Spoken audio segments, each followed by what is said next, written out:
I am so pleased to be with you this evening to present the Icon Award to one of our most iconic actors, Paul Giamatti.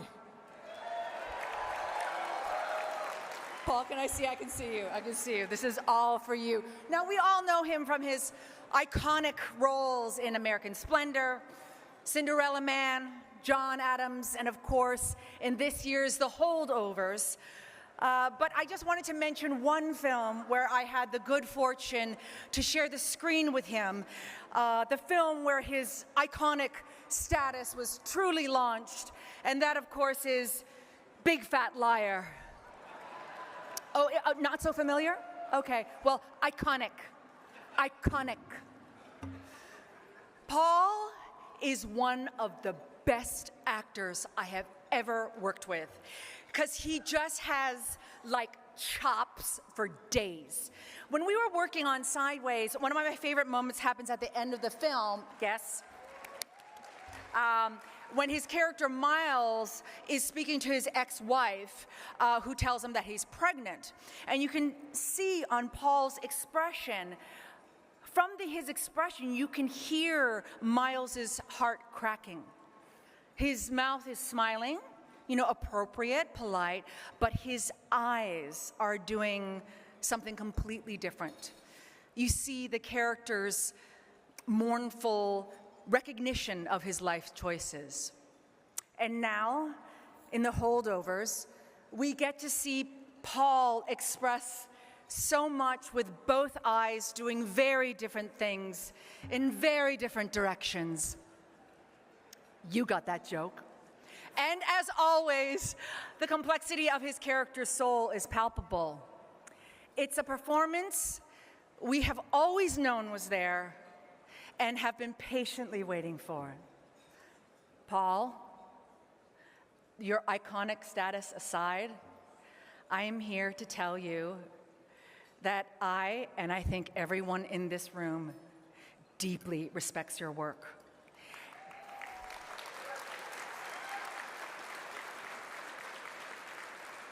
And are thrilled to see you in The Holdovers, in a part that is worthy of your ability to attack language, to be able to perform pathos and humor with unparalleled depth, and to be able to create an odor-challenged, alcoholic, strabismus-inflicted character, and if you don't know what I'm talking about, you have to see the movie, into an icon for the ages. Please join me in celebrating Paul Giamatti. Ms. Oh, isn't she amazing? Is she not amazing? Talk about iconic. Talk about an icon. Well, hello, Palm Springs. Happy New Year. It is a tremendous thrill, really. It is amazing to be here among these honorees from this year of extraordinary movies. But I gotta say, I'm a little bit overwhelmed. It's a little surreal to be called an icon. I'd never really thought of myself as an icon. I think an icon is like Marilyn Monroe, you know, or Jesus Christ. I mean, he's an icon, right? I'm not sure where I fit in that group. So it's rendered me somewhat speechless, which is why I actually wrote a speech. And for anybody who knows me, this is highly uncharacteristic. This is a first. So let's see how this goes. Past couple of months have been pretty extraordinary for me. I'm in this beautiful movie, The Holdovers,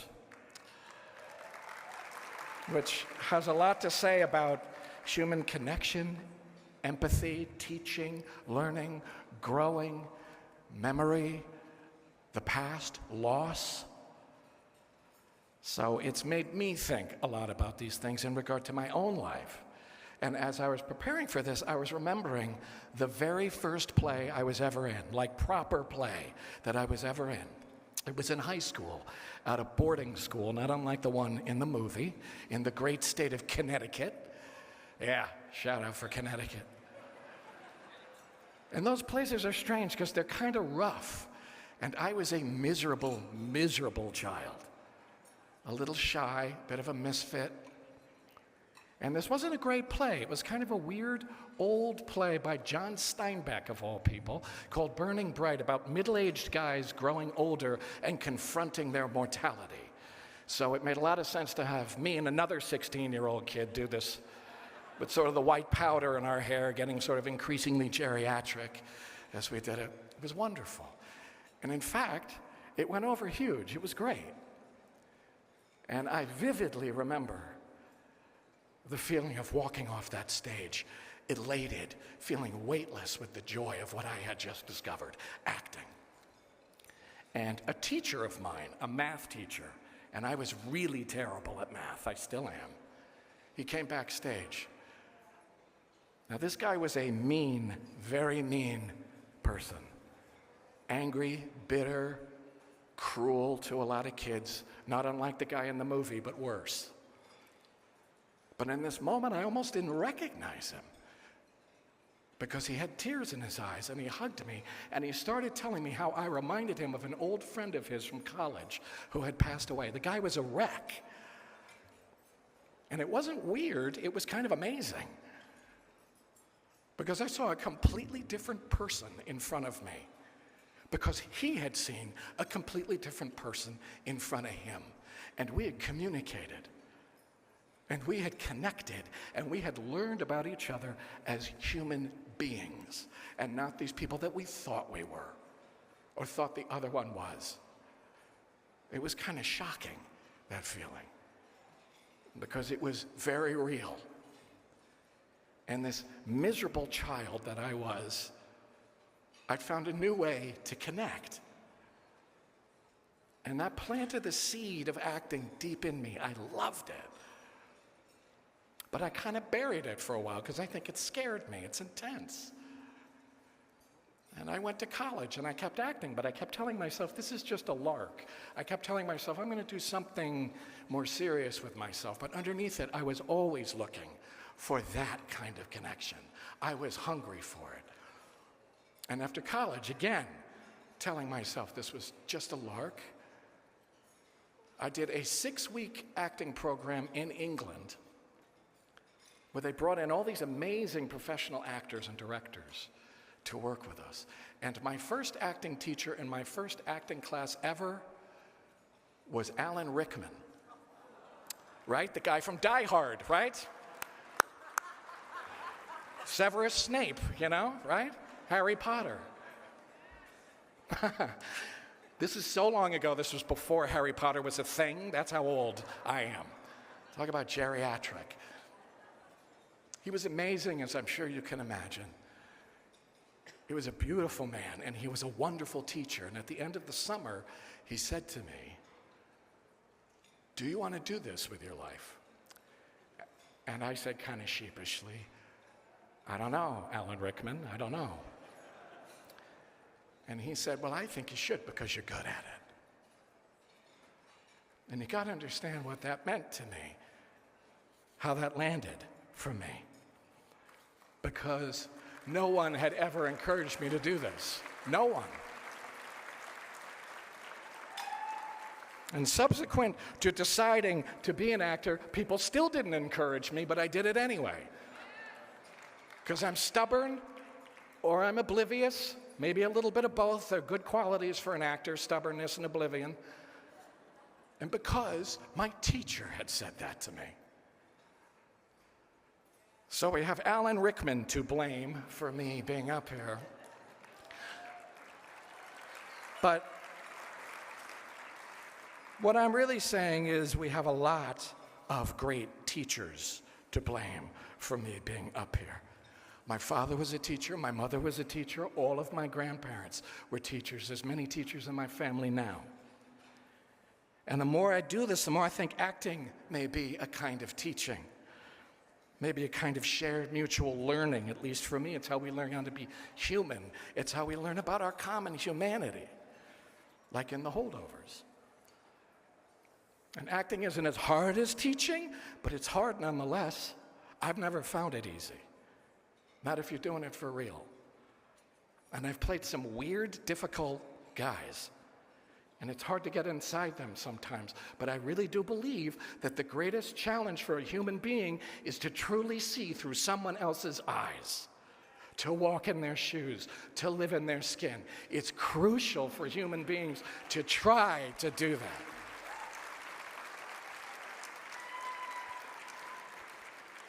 I'm privileged to do it for a living. A lot of us in here are. I perpetually feel I don't get it right, so I have to do it again to try to get closer to the truth of someone else's experience. The stakes are really high. If I can help someone I have never met feel seen, or if I can help a total stranger see someone else, truly, that's everything. That connection is everything. I'm in love with it. I'm addicted to it, and I always have been. All my frickin' life. I think about when I started out, it didn't matter what I did. I did weird black box theater in Seattle. I did industrial films for Boeing. Seattle, Boeing. I did so much random stuff. To get to this stage tonight, I did a lot of weird little bit parts.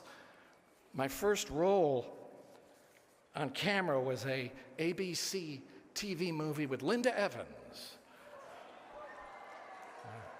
I played a character called Heckler Number 2, a guy in a bar. I heckled somebody. I was the second guy doing the heckling to distinguish me from Heckler Number 1, which was the part. That's the part you really wanted. I played an under 5 part on NYPD Blue. And the part was called simply Man in Sleeping Bag. I had one line. I didn't see nothing, man. I hope I did it better then than I did it just now, but I'm not so sure. And lately, journalists have been bringing this up a lot, these parts. And I laugh about it, it's funny. But the other day, someone asked me, wasn't it frustrating playing these parts, feeling you might never achieve the dream? And I said, I don't know, I was connecting, I was growing, I was learning, I was working. That was the dream.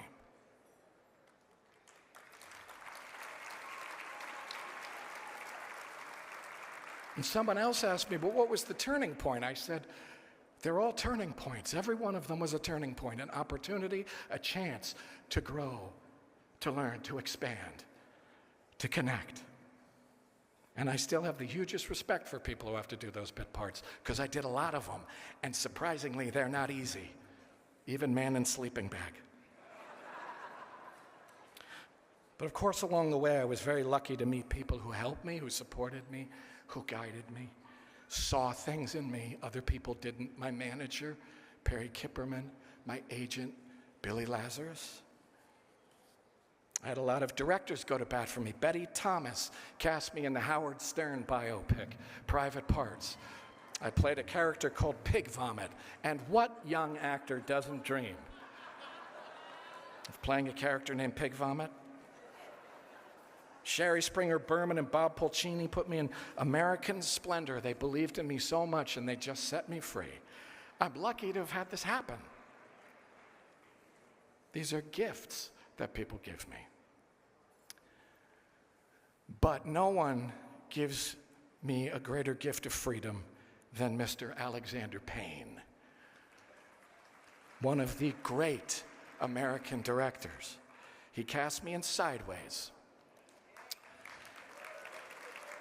And he gave me the gift of someone asking me at least once a month if I wanted any Merlot. At least once a month. What a gift. But then he gave me the gift of the Holdovers. And as I said, I went to a school like that. I knew teachers like this, unhappy men living in the wrong time, hiding from the present moment. And this film connects me to my past, to my family. And it connects me to these beautiful actors, so amazing. Divine Joy Randolph and Dominic Sessa. Glorious actors. They made it heaven to act in this funny, moving story. But most of all, and I want to thank focus features for this. It's connected audiences to these three characters who find a way to make their broken pieces fit together. It's a vital story about empathy in fraught times, about helping each other move forward, even if it's just a little bit. It's also a movie about loss. And I want to do something else uncharacteristic tonight. 20 years ago, before Sideways opened, days before, my mother died. And she was an amazing, complicated woman, very smart, loved movies. And it was a small thing in the context of her death, but I really, really wish that she had seen this movie, because she would have loved it. 20 years later, right before the Holdovers came out, my older sister died. Life is weird, isn't it? She was an amazing woman, too. She was a performer in her own right. She was a ballet dancer. She was a writer. She was an amazing person, very smart.